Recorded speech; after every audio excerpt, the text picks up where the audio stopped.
الحمدللہ وحدہ والصلاۃ والسلام علی من لا نبی بعد۔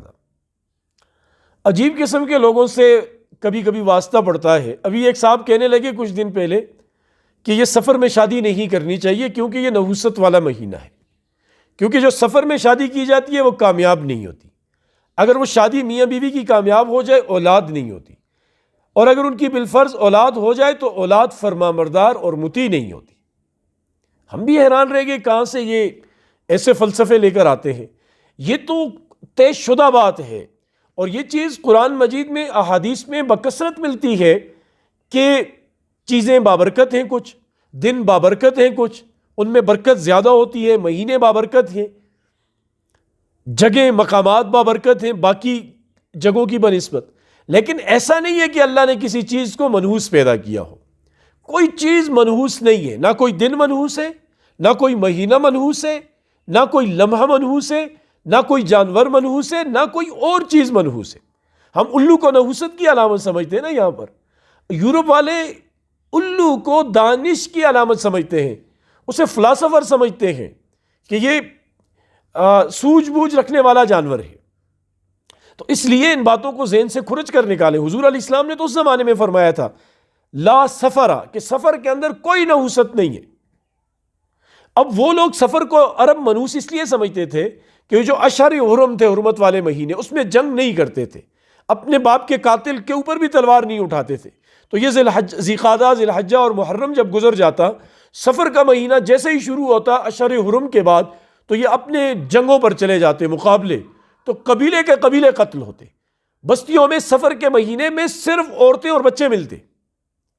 اس کو دیکھ کر وہ سمجھتے تھے کہ یہ مہینہ منحوس ہے، حالانکہ ان کا یہ عمل منحوس تھا، ان کا یہ کام منحوس تھا۔ اپنی نحوست کی طرف ان کی نگاہ نہیں جاتی تھی کہ یہ جو ہم غلط کر رہے ہیں، مہینے کو منحوس سمجھ بیٹھے۔ وہ کہتے ہیں نا کہ ایک کالے کولوٹے کو، موٹی ناک والے کو، بڑے بڑے ہونٹ والے شخص کو ایک شیشہ مل گیا، آئینہ مل گیا۔ اس نے آئینے کو دیکھا تو تڑاخ سے پھینک توڑ دیا اور کہنے لگا تو بہت گندی چیز ہے، تو اللہ کرے تو کسی کو نہ ملے۔ اب اسے اپنا گند شیشے میں نظر آ رہا تھا کہ آئینہ گندا ہے، خود کا نہیں پتا تھا۔ اسی لیے نحوست برے اعمال میں ہے، نحوست برے کردار میں ہے، نحوست انسان کی برائیوں میں ہے، اس کی اپنی زندگی کی کوتاہیوں میں ہے۔ کسی چیز میں، مہینے میں کوئی نحوست نہیں ہے۔ لہذا سفر میں شادی کرنا یہ نحوست بالکل نہیں ہے۔ آپ کو میں بتاؤں، حضرت علی اور حضرت فاطمہ رضی اللہ عنہما کی شادی سفر شریف میں ہوئی۔